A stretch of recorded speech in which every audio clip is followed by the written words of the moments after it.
애틀랜타 라디오 코리아 11월 2일 수요일 오늘의 항뉴스입니다. 북한은 한국 시간 2일 분단 이후 처음으로 동해 북방 한계선 이남 한국 영해 근처로 단거리 탄도미사일을 발사하는 등 이날만 4차례에 걸쳐 25발가량 미사일을 퍼부었습니다. 그간 해안포와 방사포를 NLL 이남으로 쏜 적은 있으나 탄도미사일은 사상 최초이며 울릉도에 한때 공습 경보까지 발령됐습니다. 북한은 또 100여 발의 포격 사격도 동해 해상 완충구역으로 가해 9.19 군사합의를 정면으로 위반했습니다. 한국군합동참모본부에 따르면 북한의 이날 미사일 발사는 10시간 이상에 걸쳐 4차례로 나누어 이루어졌습니다. 북한의 탄도미사일이 처음으로 NLL 이남 한국 영해에 근접해 떨어진 것으로 미사일 방향이 울릉도 쪽이었던 까닭에 공군 중앙방공통제소 및 탄도탄 경보 레이더 등과 연계된 중앙민방위 경보통제센터에서 울릉군의 공습 경보를 발령했습니다.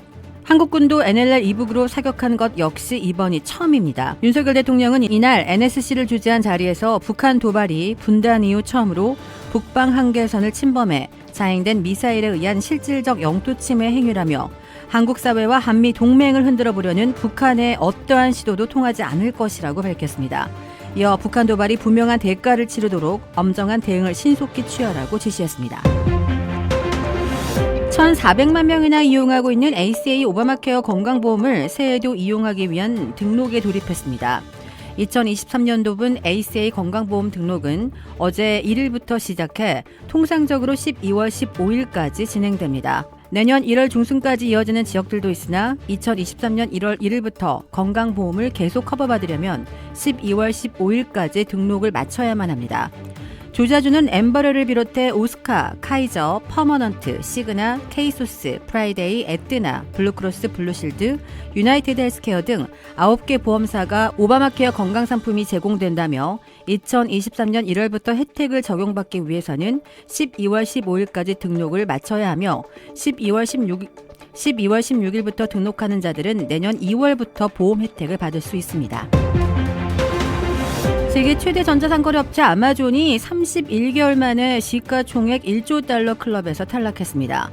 아마존은 어제 뉴욕 증권거래소에서 전날보다 5.52% 떨어진 96.79달러의 거래를 마쳤습니다. 주가는 5거래일 연속하면서 2020년 4월 3일 95.33달러 이후 가장 낮은 수준이 됐습니다. 이에 따라 시가총액도 9,874억 달러로 집계되며 1조 달러 아래로 내려갔습니다. 시총 1조 달러 이하는 2020년 4월 초 이후 31개월여 만입니다. 아마존이 1조 달러 클럽에서 탈락하면서 뉴욕 증권거래소에서 시총이 1조 달러를 넘는 종목은 애플과 마이크로소프트, 알파벳 3개로 줄어들었습니다. 뉴욕에서 기업 채용 공고에 반드시 급여를 밝히도록 정한 법이 이달부터 시행됐습니다. 이 법에 따르면 직원 4명 이상의 뉴욕 내 업체는 채용 공고를 낼 때 지급할 수 있는 최저에서 최고에 이르는 임금 구간을 제시해야만 합니다. 이를 어기면 25만 달러 상당의 벌금이 부과됩니다. 이 법은 남녀 간의 급여 격차를 없애고 급여 수준을 투명하게 한다는 취지로 도입됐습니다. 조지아주의 한국의 대기업들이 속속 진출하고 있는 가운데 SK그룹의 산하기업인 SK앱솔릭스의 첨단 반도체 공장이 어제 조지아 코빙턴에서 착공식을 거행했습니다.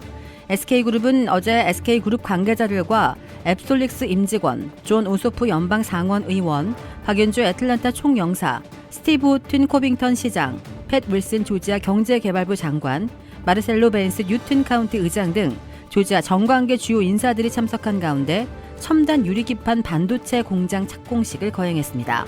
이번에 착공한 SK 앱솔릭스 반도체 공장은 조지아텍과 기술 협력을 통해 세계 최초로 반도체 회로판에 유리기판을 삽입해 반도체 처리 속도와 에너지 효율을 획기적으로 높인 신제품을 생산하게 될 것으로 전해졌습니다. SK 앱솔릭스는 이번 공장 건설에 6억 달러를 투자하며 2023년에 공장이 완공되면 400여 명의 인력 창출과 함께 세계 최초의 반도체 유리기판 생산 공장을 갖게 됩니다. 센세이셔널 손흥민이 불의의 부상으로 쓰러지면서 소속팀인 잉글랜드 프로축구 토트넘은 물론 한국 축구대표팀도 바짝 긴장하고 있습니다. 손흥민은 어제 프랑스 마르세유의 스타드 벨로드롬에서 열린 마르세유와 2022-2023 시즌 유럽 축구연맹 챔피언스 리그 조별리그 D조 최종 6차전 원정 경기에서 전반 29분 만에 교체 아웃됐습니다. 손흥민의 코에서는 출혈이 발생했고 코와 눈 주위가 크게 부어올랐습니다. 의료진과 상태를 확인한 손흥민은 전반 27분께 그라운드를 벗어나 곧장 터널로 향했습니다. 전반 29분에는 그를 대신해 이브 비수마가 투입됐습니다. 경기가 끝난 뒤 손흥민은 곧바로 병원으로 이동하지 않고 라커룸에서 동료들과 함께 기쁨을 나눴습니다. 호이비에르가 자신의 SNS에 올린 토트넘 선수들의 사진에는 손흥민의 모습도 있었지만 그의 왼쪽 눈은 제대로 뜨지 못할 정도로 부어 있었습니다. 토트넘의 스텔리니 코치는 뇌진탕인지는 아직 확실하지 않다며 손흥민은 얼굴을 다쳤고 눈이 부어 올랐다라고 설명했습니다. 손흥민은 파울로 벤투 감독이 이끄는 한국 축구대표팀의 핵심 멤버이기도 합니다. 2022 국제축구연맹 카타르 월드컵 개막이 3주도 남지 않은 상황에서 손흥민의 부상 정도가 심각하다면 벤투 외에도 비상이 걸린 셈입니다. 주택 구매뿐만 아니라 커머셜, 웨어하우스, 비즈니스 건물까지 부동산계의 큰손 이중환 부동산. 크레딧 카드 빚 최대 80%까지 탕감. 크레딧은 지켜드리고 빚은 줄여드리는 O3 컨설팅이 오늘의 한 뉴스를 후원합니다. 이상 애틀란타 라디오 코리아 11월 2일 수요일 오늘의 한 뉴스의 고지선이었습니다.